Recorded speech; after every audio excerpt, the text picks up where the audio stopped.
आता मित्रा वेळ नाही, पूर्ण अभ्यास करायचे असं मी का म्हटलो? तुला वाटेल यार सर तर आम्हाला अभ्यासापासून दूर नेत आहे. तसं नाहीये. आता हार्डली 2 दिवसावर पेपर आहे. आता पूर्ण अभ्यास करशील तर कसं काय सगळंच पुस्तक घेऊन बसशील?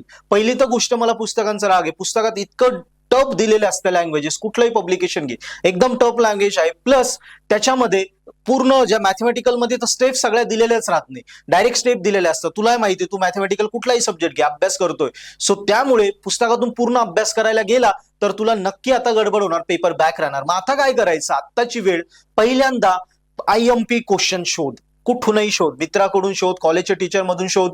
आपलं पर्पल ऍप आहे त्याच्यावर IMP क्वेश्चन आहे, पर्पल ऍप मधनं शोध.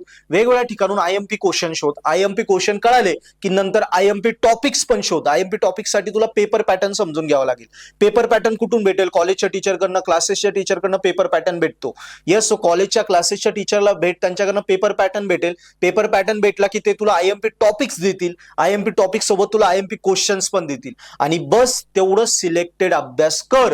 सगळा करायला जाशील तर आता विषयाचा अभ्यास पूर्ण होणार नाही. म्हणून मी म्हटलो की आता वेळ नाही ती पूर्ण अभ्यास करण्याची, आता वेळ आहे सिलेक्टेड अभ्यास करण्याची. कळालं? हे कुणासाठी? जो आता सुरुवात करतोय, ज्याने ऑलरेडी पहिल्यापासून करत आलाय त्याला हरकत नाही.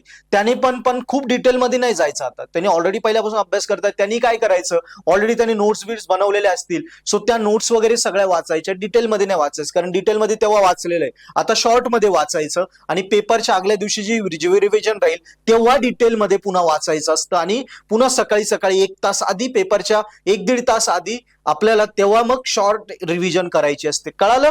सो आताची जी वेळ आहे, 2 दिवसावर पेपर आहे. आता एकदम क्रुशियल पिरियड असतो. आता फक्त इम्पॉर्टंट काय आहे, यस ते वाचायचं. पेपर पॅटर्न काय आहे तो समजून घ्यायचा. मेथड आठवून बघवायच्या, डायग्राम्स लक्षात ठेवून बघायच्या.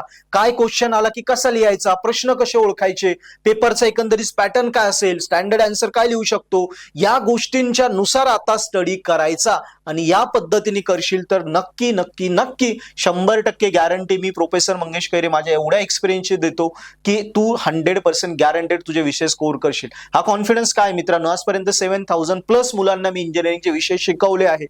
माझ्या चॅनलला नियर अबाउट तू बघतो 40,000 मुलं मला फॉलो करत आहे. सो तेवढा एक्सपिरियन्स आहे, तेवढा कॉन्फिडंट आहे. आणि कितीतरी व्हिडिओज, 300-400 व्हिडिओ युट्यूबला माझे आहेत. सो मला माहिती आहे तेवढा रिझल्ट, माझ्याकडे कितीतरी मुलं येतात त्यांना मी रिझल्ट देत असतो. क्लासेसला मुलं माझ्याकडे येतात. ऍप्लिकेशन आहे माझं पर्पल ऍप, त्याच्यावर माझे वेगवेगळे first year, second year, third इयरचे व्हिडिओ लेक्चर कोर्सेस आहे.